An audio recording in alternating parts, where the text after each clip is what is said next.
कभी भी अपने मुख्य दरवाजे पर किसी भी देवी देवता का फोटो नहीं लगाना चाहिए। कुल देवी जब अप्रसन्न हो जाती हैं तो आपको असफलता ही असफलता दिखाई देगा। आप वैसे काम में हाथ डालेंगे जिसमें आपको सफलता नहीं मिलनी। घर में कलह का वातावरण बहुत रहेगा, आर्थिक तंगी बहुत रहेगी, घर में बच्चों का विकास नहीं होगा, सभी तरह से आपके ऊपर नजर गुजर टोटका ये सब जो है वो बहुत लगेगा। भूत प्रेत या किसी चीज का प्रभाव आप पर बहुत जल्दी होगा। आज का वीडियो बहुत ही खास है। खास इसलिए कि अगर आप अपने कुल देवी के बारे में नहीं जानते हैं कि आपके घर में कुल देवी का वास है या नहीं है। कुल देवी अगर प्रसन्न होती है तो घर के सदस्यों के साथ क्या होता है, और अगर वो अप्रसन्न होती हैं तो घर के सदस्यों के साथ क्या होता है। कैसे आप कुल देवी को खुश करेंगे, कैसे आपको पता चलेगा कि कुल देवी का आशीर्वाद आपको मिल रहा है, उन्हीं सब बातों पर चर्चा होगी भारत के मशहूर ज्योतिर्विद पंडित विंध्याचल लाल देव जी से। बाबा, आपका बहुत बहुत स्वागत है। धन्यवाद। बाबा, कुल देवी अगर अप्रसन्न होती हैं तो क्या होता है, कैसे उन्हें प्रसन्न किया जाए, क्या किया जाए ताकि घर में उनका वास हो और उनकी शुभ दृष्टि बच्चों पर पड़े।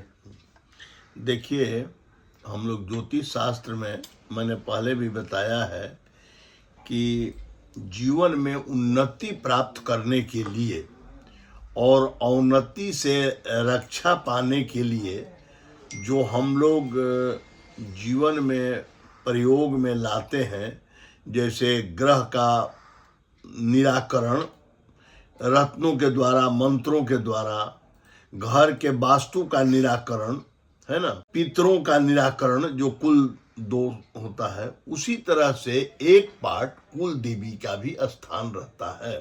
हर घर में उस घर की कुल देवी होती है, और ये आप जान लें कि कुल देवी आपके मुख्य दरवाजा पर निवास करती है। इसलिए कभी भी अपने मुख्य दरवाजे पर किसी भी देवी देवता का फोटो नहीं लगाना चाहिए। आप भले ही अपने कुल देवी को नाम नहीं जानते हो, आप उनसे नहीं हैं, लेकिन आपके घर के मुख्य दरवाजा पर कुल देवी रहती हैं। जिसके कुल देवी बहुत मजबूत रहती हैं, प्रसन्न रहती हैं, जैसे आप स्वस्थ हैं तभी आप कोई काम करेंगे, सब चीज की रक्षा करेंगे, कोई भी काम करेंगे आप, तो कुल देवी की प्रसन्नता और कुल देवी को, अपनी कुल देवी को आपको स्वस्थ रखना है। पहला बात तो ये जान लीजिए। अब ये प्रश्न उठा कि कुल देवी के अप्रसन्नता से क्या होती है, तो पहली बात ये जान लीजिए कि कुल देवी जब अप्रसन्न हो जाती हैं तो आपको असफलता ही असफलता दिखाई देगा। आप वैसे काम में हाथ डालेंगे जिसमें आपको सफलता नहीं मिलनी। घर में कलह का वातावरण बहुत रहेगा, आर्थिक तंगी बहुत रहेगी, घर में बच्चों का विकास नहीं होगा, सभी तरह से आपके ऊपर नजर गुजर टोटका ये सब जो है वो बहुत लगेगा। भूत प्रेत या किसी चीज का प्रभाव आप पर बहुत जल्दी होगा। ये पहला बात आप जान लीजिए कि कुल देवी की अप्रसन्नता से ये चीज देखने को मिलती है। अगर किसी के घर में कलह बहुत है, सफलता नहीं मिल रही है, बच्चों का विकास अवरुद्ध है, तो आप समझ जाइए कि इनके घर में कुल देवी अप्रसन्न है। रोजी रोजगार पर भी असर रहता है, सब चीज पर, एवरीथिंग, दुकान हो, सर्विस हो, सब चीज में आपको हमेशा अप्रसन्नता ही दिखाई देगी। कुल देवी की कृपा नहीं रहने से आप हमेशा अपने हर बीमारी बहुत रहेगी, एक न एक बीमारी घेरे रहेगा, है ना। तो आपको कुल देवी जब प्रसन्न हो जाती है तो आपको जैसे एक माता अपने बच्चों की रक्षा करती है चारों तरफ से, मैंने आप ये समझ लीजिए कि वो एक माता कितना अपने बच्चे का ख्याल रखती है, उस तरह से ये कुल देवी अपने कुल की लोगों की रक्षा करती है। ये पहला बात समझ लीजिए। कुल देवी के प्रसन्न होने पर आपको सफलता ही सफलता और आपके बच्चों में विकास की गति रहेगी। आपके घर में कलह का वातावरण नहीं रहेगा, सभी लोग एक दूसरे को समझेंगे, प्रेम का वातावरण रहेगा, कर्म क्षेत्र में सफलता होगी, परिवार में विकास होगा, शादी विवाह में कोई अवरोध नहीं आएगा। कहने का मतलब कि सभी तरफ मंगल मंगल कुल देवी कर देती है ना। अब कुल देवी को कैसे रखा जाए, तो आप सबसे पहले किसी भी महीना के शुक्ल पक्ष में मंगलवार के दिन एक लाल कपड़ा में 6 चीज को बांध दीजिए।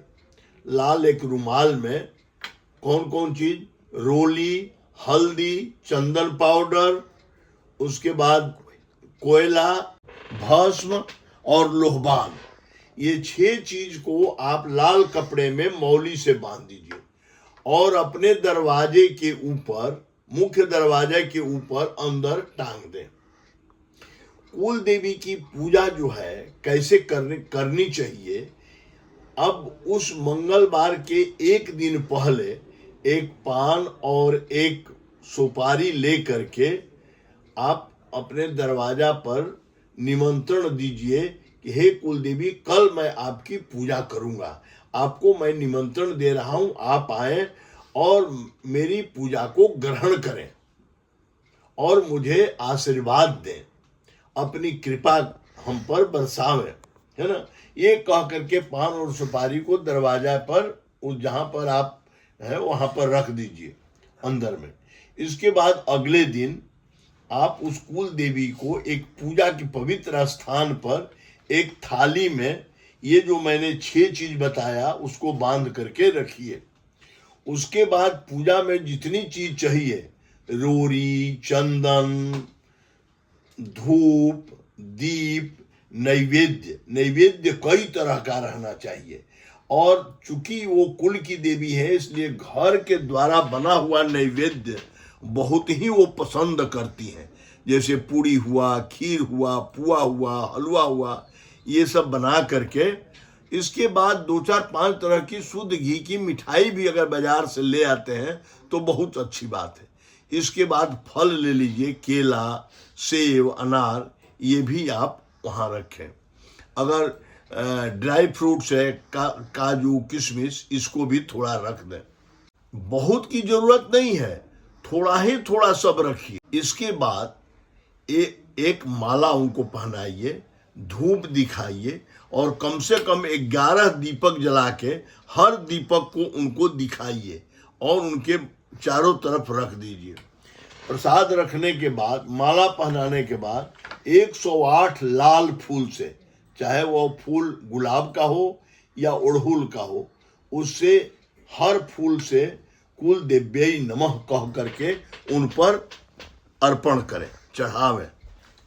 ओम के साथ या सिर्फ कुल देव्यै नमः? अच्छा, कुल देव्यै नमः। अच्छा, उस कपड़े जो पोटली है उस उसी पर चढ़ाते जाए। उसके सामने सारा कुछ, मतलब कि आप तो मिठाई रख दिए, पुआ पकवान रख दिए, सब कुछ रख दिए, और ये चढ़ाने के बाद तब आप उनकी आरती करें कपूर से। आरती करने के बाद क्षमा प्रार्थना करें, हे माँ, अगर कोई पूजा करने में त्रुटि हुई है तो आप माफ करना, आप माँ हैं, बेटा से गलती होती ही है, संतान का गलती करना स्वाभाविक है, इसलिए कोई भी आप ध्यान नहीं देंगे। और आज मैंने आपकी बहुत ही श्रद्धा भाव से, अपने दिल से, मन से, हम चारों तरफ से सभी जगह जा करके सभी देवी देवताओं को पूजा करके हम थक गए हैं। हम अब आपके शरण में आए हैं, आप मेरी कृपा करिए, हमारे यहाँ जो भी अवरोध है उसको समाप्त करिए और हमको सफलता, चारों तरफ सफलता ही सफलता प्रदान करें।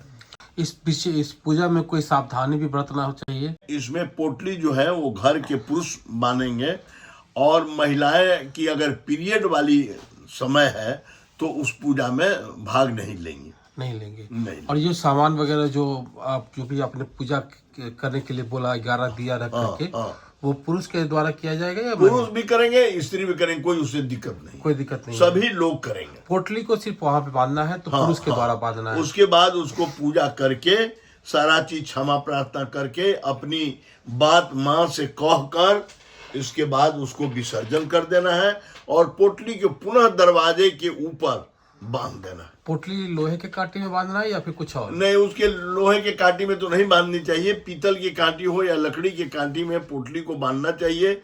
और प्रत्येक दिन एक दीपक उस पोटली के नीचे आपको जलाना चाहिए, या पोटली के ऊपर भी अगर कोई व्यवस्था है तो वहां दीपक जलाइए। मैं कुल देवी के नाम से एक दीपक रोज जलना चाहिए।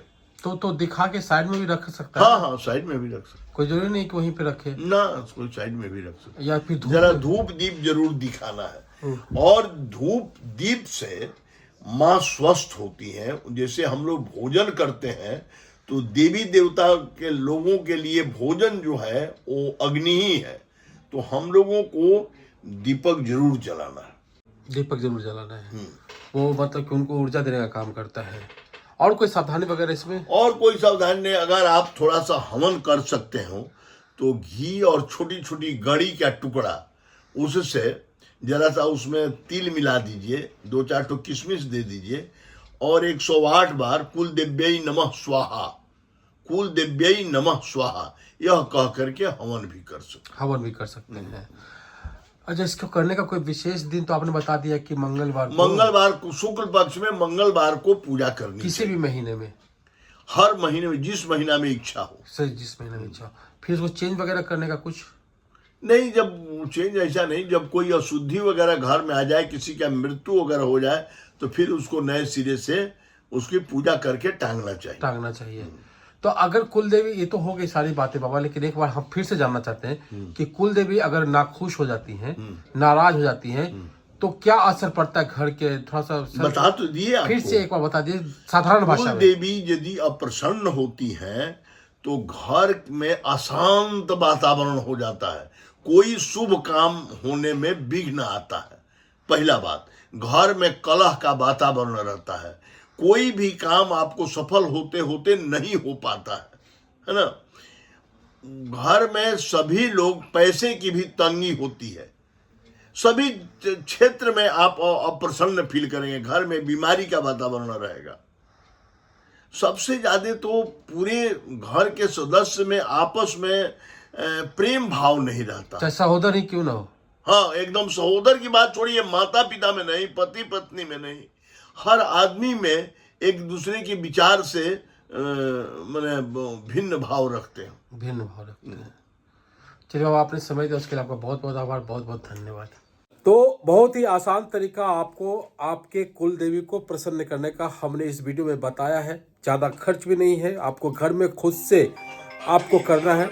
उम्मीद है आपको ये वीडियो अच्छा लगा होगा। अच्छा लगा हो तो लाइक कीजिए, शेयर कीजिए, सब्सक्राइब कीजिए हमारे चैनल को। हम फिर मिलेंगे किसी और नए अपडेट के साथ। जय भारत, जय बिहार, जय हिंद।